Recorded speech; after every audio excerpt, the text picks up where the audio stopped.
pensando y levantando propuestas teóricas. Pero lo concreto es esa niña de 13 años que está embarazada después de haber sido violada. Esa es la realidad.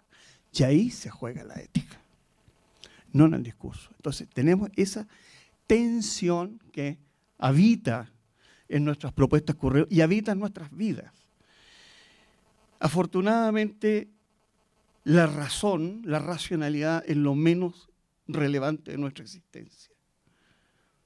Porque si no viviríamos en un mundo de dicotomías, de sí y no, en algoritmos, en sistemas decisionales que no dejan lugar ni a la creatividad, ni a la espontaneidad, ¿no? Ni a la originalidad de las situaciones. Perdone que me alargue tanto, que me hicieron la pregunta. En segundo lugar, la filosofía entra en la formación profesional, entonces, como una propuesta identitaria. Y que comparto yo con Dafne, ¿no? Y si bien ambos hicimos presentaciones muy diversas, estamos encontrados, puesto que la diversidad en reconocer al otro como un auténtico otro en la convivencia es donde encontramos la riqueza. Si fuéramos todos iguales no tendríamos que venir para acá. Ya estamos pensando igual. Y en esta conversación donde somos diferentes es que nos enriquecemos. Y eso también es un foco de enseñanza y tiene que ver con la construcción identitaria de la persona, del profesional, del ciudadano, del trabajador, del padre o la madre, ¿no es cierto?, del miembro de una comunidad, de un actor político, etc. En esa construcción identitaria entra también una propuesta que podemos denominar como, ¿no es cierto?, una filosofía de fondo. Hasta ahí quiero llegar, ¿no? Pero por ahí van, creo, las líneas en que yo podría desarrollar una respuesta. Gustavo ha dicho algo que es muy importante. Una cosa son las prácticas sociales y otras son las disciplinas. Las prácticas sociales son de carácter transdisciplinario. Y venimos de la tradición occidental, en donde fuimos escotomizando el saber, y a veces somos profesionales en enseñar, esa es nuestra práctica, pero esa práctica no tiene nada que ver con las prácticas de quienes estamos formando. Un último asunto es se parece a la historiografía tradicional, un curso de historia en donde hay que abordar en un semestre desde la llegada de los primeros pobladores hasta el presente. Y cuando uno ve un programa de formación de historiadores, nada más abordar un cierto proceso, la independencia, puede tomar mucho tiempo. Permítame entonces decirles algo, compartir con ustedes. Cuando alguien dice, ¿ya vieron el programa? Sí, sí lo vimos. Uno ya no pregunta, ¿y lo comprendieron? Porque hacer un recorrido por una lógica historiográfica, imagínense abordar presocráticos, ¿no? Sócrates, y seguir por Kant, Heidegger, Wittgenstein. Bueno, yo no sé quién puede hacer eso en 6 meses y teniendo 16 años de edad. Entonces tenemos que revisar porque tenemos que considerar los intereses de los jóvenes. Hicimos una encuesta en otra institución hace 8 o 9 años para ver qué sucedía con estos ámbitos y la opinión de los jóvenes debía ser conocida por los maestros. Al contrario, no es que no sea, es necesario, pero tenemos que hacer una revisión acerca de la significación de los saberes para nuestros jóvenes. Esta cuestión de la ética se juega en las formas de relación social, claro, pero por supuesto que sí. ¿Sí? Termino con una cosa muy fuerte, pero la comparto. Tengo relación con un grupo de filósofos connotados mexicanos. Y alguna vez abordando este tema, y coincidíamos esta persona y yo le decía, es que puede llegarse el caso de que alguien dé un curso de ética y al final venda la calificación. Se volteó y me dijo, claro, yo conocí a alguno así, había sido su maestro. Y lo digo con esta cosa tan grave, porque lo que está en juego ahí son las formas de relación social y el lugar del sujeto frente a sus actos. Entonces, creo que podemos transitar hacia formas, abordajes más complejos del saber vinculados a las prácticas. Ahora va la pregunta, maestro. Nos preguntan de UPIXA, ¿qué relación tiene la evolución del trabajo contra lo que es la evolución de la práctica educativa? Pues es una tensión. Recordemos cómo se formaban, hay una película espléndida que es El violín rojo, no sé si alguien la vio por ahí. ¿Cómo se formaban los artesanos? Se formaban en el taller. Estoy hablando de hace tiempo. Aquí mismo en nuestro país, en el siglo XIX, a principios se crea la Escuela de Artes y Oficios, de formación artesanal. Y con esto lo que trato de abordar es que la escuela no existió como ahora la conocemos, en tanto organización social para responder a una demanda social y encauzarla hacia un requerimiento en el ámbito de la producción. La gente no siempre se formó en las escuelas, se formaba en los talleres. Y resulta también que una proporción muy importante de profesores salieron un día de un salón como alumnos y entraron al de al lado como profesores. Y no tuvieron una experiencia en la práctica profesional. Algunos sí, algunos trabajan en empresas, en industrias, etcétera, etcétera, y llegan al aula y desarrollan el programa. Yo les dije que la gente que trabajaba aprendía de otra manera. La gente que lleva a cabo una práctica enseña de otra manera, refiere otras cosas. Nos llegó a pasar en la Escuela Nacional de Ciencias Biológicas, algún problema con un joven que trabajaba en una empresa que procesaba alimentos y un profesor de una clase, porque este alumno encontró un problema ahí donde trabajaba y era concretamente para el envasado de mango, y fue a preguntarle al profesor, que daba conservas, ¿sí? Y claro, la desorientación era muy grande, ¿sí? Entonces, necesitamos, y permítame decirlo así, ampliar los puentes de relación con el mundo del trabajo. Necesitamos ensancharlos. Podemos impulsar sabáticos en las empresas. Cuando uno va al mundo del trabajo y ve el ruido que hay en una fábrica, ¿a qué huele? ¿Cómo son los trabajadores? ¿Cuál es su indumentaria? A ver si alguien ha entrado a una fábrica de quesos y nos cuenta qué huele. No se puede hablar del olor, pero bueno, es un decir, ¿sí? Cuando uno llega a eso, descubre otro mundo. Otro mundo. Entonces, hay que ir a eso. Hay que ir a eso. Y esa es una tensión, ¿sí? Esa es una tensión que puede ser fecunda. ¿Cómo logramos atisbar el mundo del trabajo en su perspectiva? Porque no hay que perder de vista que nosotros estamos formando hoy a quien en unos años más va a ir al mundo del trabajo. Está bien tener como referencia el presente, pero tenemos que lograr una visión de las tendencias de transformación, porque de lo contrario siempre vamos a estar atrás. Y ahí podemos anticipar nuevas formaciones, evolución de nuestras formaciones.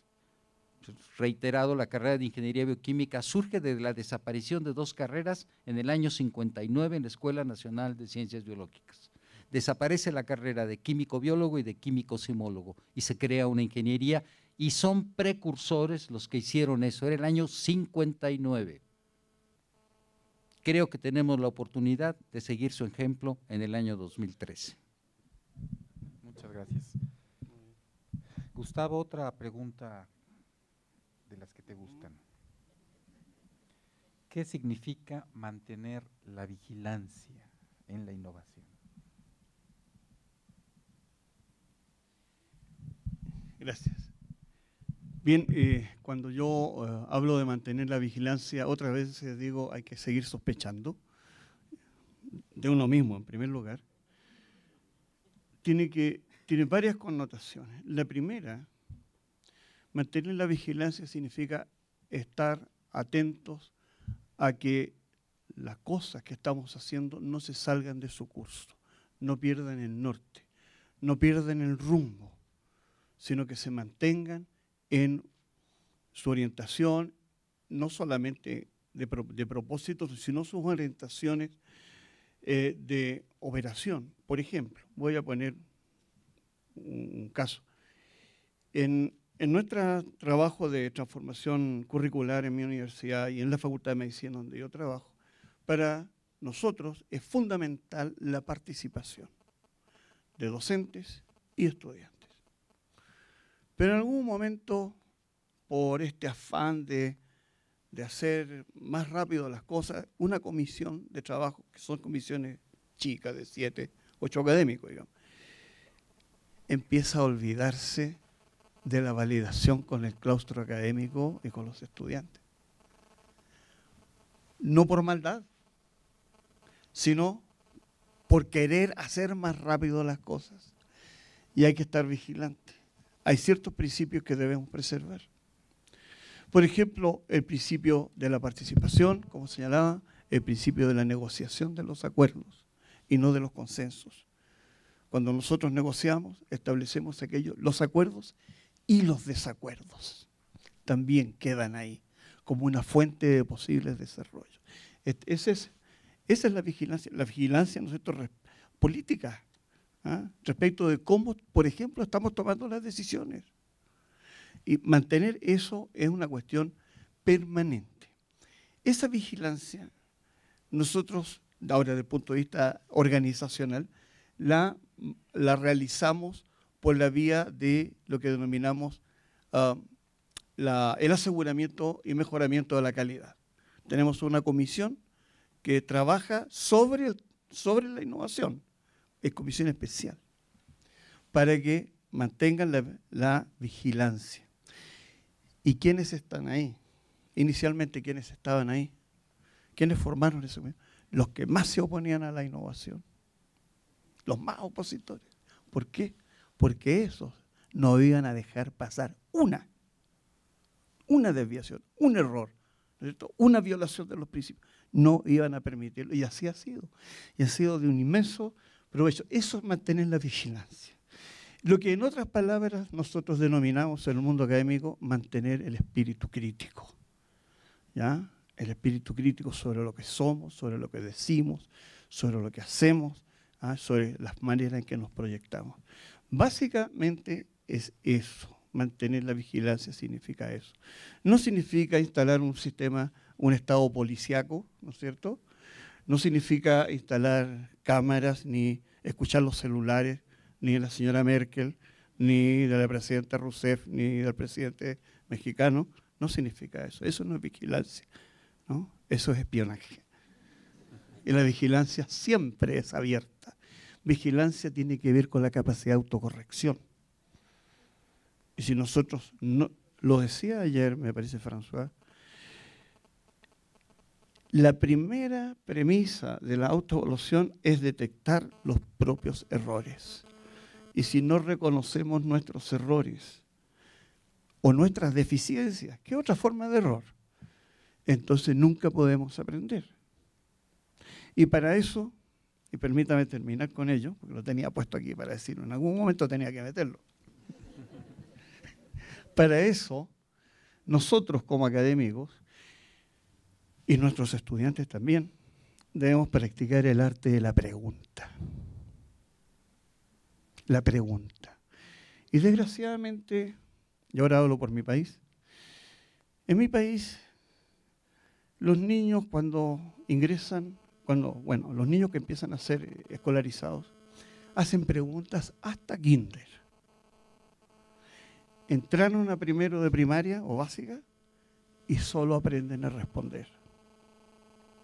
Y eso durante 12 años. Y después los que pueden entrar a la universidad durante 5 años más siguen produciendo respuestas. Y la pregunta no es un eje formativo. Y por lo tanto, si no pueden preguntar, no pueden sospechar. Si no pueden sospechar, no pueden estar vigilantes. Y si no pueden sospechar, no pueden preguntar, ergo no pueden aprender. Entonces formamos seres, como lo llama un autor, que son básicamente implementadores, que funcionan sobre la base del código restringido, como dice Bernstein. Códigos, ¿no es cierto?, que tienen que ver con términos, procedimientos que tienen una sola acepción.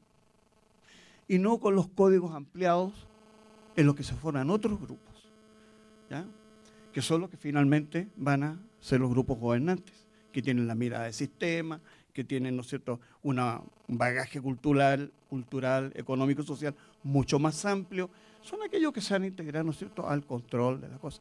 Y la gran mayoría está orientada por el modelo de escuela que tenemos a ser seguidores, obedientes de las instrucciones e implementarlas de la mejor manera posible. Por eso es tan clave la introducción o la exposición de nuestros estudiantes a la ciencia, a la buena ciencia, no a la transmisión de unidades de información, no, esa no es buena ciencia, a la buena ciencia, la que hace preguntas.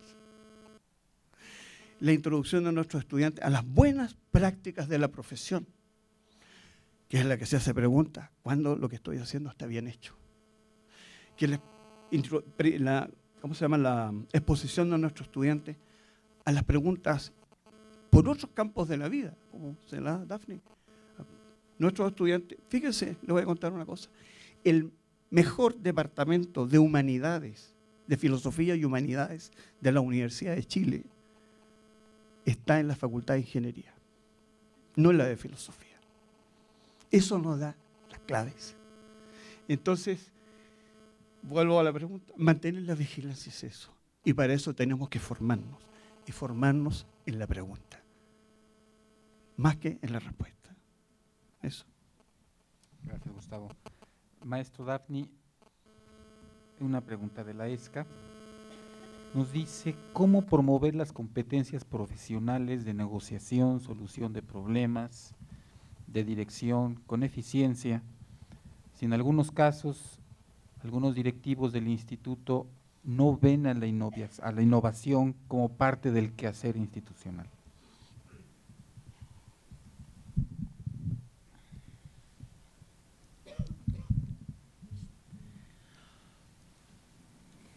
Qué cosa, ¿no? Bueno, las formas de relación social no se aprenden en un libro y en un discurso, sino en la experiencia de la relación social. Y aquí, siguiendo lo que planteaba Gustavo, me parece que lo primero es aprender a escuchar. Hay ocasiones en que oímos, pero no escuchamos. ¿Y qué se dice? ¿Qué nos dicen? Lo perdemos detrás de lo que escuchamos. Y esto plantea además identificar lo que también nos proponía, que es qué cosas nos cuesta mucho trabajo escuchar. Hay cosas que escuchamos y nos erizamos porque el prejuicio nos paraliza y reaccionamos de manera airada automáticamente. ¿Qué cosas no podemos ver? Porque frente a eso también reaccionamos de una manera airada. Y tiene que ver entonces con el lugar de las diferencias en las relaciones sociales. No hay otro igual a cada uno de nosotros. La diferencia y la diversidad es lo común y corriente. ¿Qué hacemos con eso? De las diferencias podemos hacer motivo de acuerdo. No necesariamente de confrontación. Y eso no quiere decir que hay que estar de acuerdo con todo. Hay cosas con las que no estaremos de acuerdo, por buenos argumentos. Entonces, una primera cuestión es lo que comunicamos a nuestros alumnos con nuestras formas de relación en el aula, con ellos, con nuestros compañeros maestros, con las autoridades, con los padres de familia. Eso se comunica. Uno puede hablar de las buenas maneras y los buenos modales y dejarlos a un lado cuando sale del salón, ¿no? ¿Qué es lo que finalmente se comunica a los alumnos, a los maestros y demás?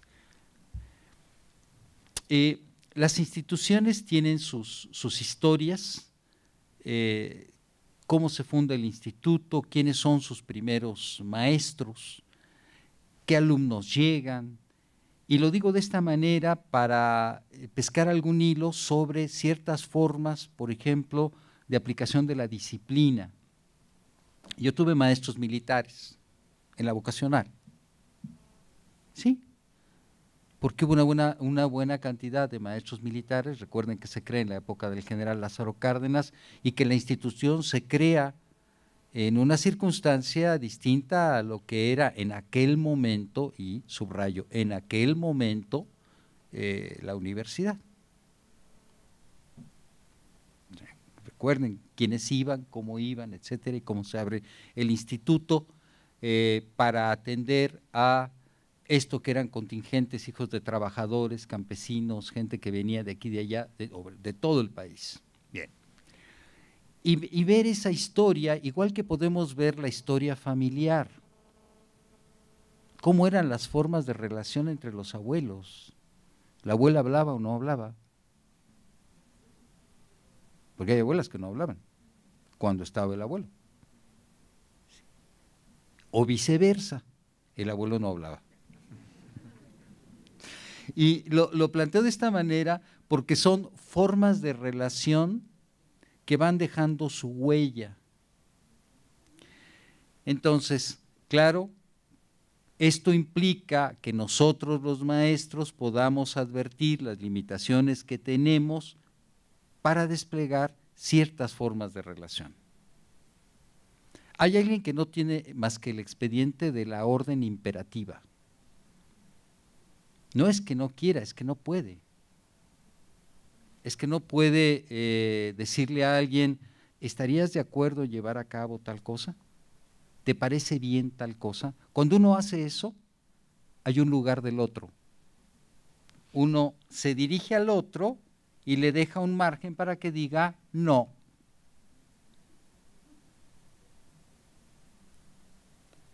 Y esto implica entonces tener márgenes de relación más amplios con el conjunto de las gentes. Entonces, respuesta, tenemos que trabajar en un mayor enriquecimiento de las formas de relación social educativa en el aula. Tenemos que dejar más espacio a la argumentación y también, y ahora lo digo, no hacer lo que estamos haciendo aquí. En otras palabras, callarnos y darle al otro la palabra. Por aquello de, por ejemplo, abrir con una pregunta, una sesión, y dejar que se expresen. Y armar 5 grupos de trabajo, que se expresen, que elaboren, etcétera, y luego trabajar sobre eso. Hay formas, yo tampoco crean que el activismo es un fin en sí mismo, no es eso. Pero yo plantearía primero eso, ese asunto. Es decir, nuestras formas de relación social en el aula, en el taller, en el laboratorio, en el etos de la escuela. Los alumnos aprenden a respetar porque los respetamos. Y aprenden a expresarse porque hay espacios de expresión. ¿Sí? Contrario a paralizarse, cuando un alumno pasa al pizarrón a resolver una ecuación diferencial, se equivoca y le cae la espada de Damocles encima. ¿Sí? Entonces, ¿cómo salimos del horror al error, del terror al error? ¿Cómo nos damos la posibilidad de no saber todo? Los maestros tenemos derecho a no entender y tenemos derecho a no saber. Esa es la posición más fecunda porque es la posición de la ignorancia. Los alumnos se enteran Radio Pasillo se encarga de eso, ¿sí? De las formas tensas, de las formas conflictivas de relación en la escuela. Y eso es lo que enseñamos. Estamos enseñando en la práctica en la escuela, ¿sí? Trabajar. No es fácil, no es fácil, porque implica que uno tiene que cambiar para que el resto cambie. Porque si uno cambia de posición, entonces los otros tienen otro lugar, no son los mismos. Gracias. Estamos en tiempo, vamos a dar por concluida esta sesión. Hay todavía una serie de preguntas que están aquí, llegó un número muy importante de preguntas, yo se los voy a entregar a los panelistas, muchas tienen correo electrónico, seguramente contestarán a estas inquietudes que estamos encontrando aquí, y si no van a ser un motivo de análisis y de reflexión de cada uno de ellos. Les agradezco y con esto damos por terminado el panel. Muchísimas gracias, maestro Dafni, Gustavo Hacks, muchísimas gracias.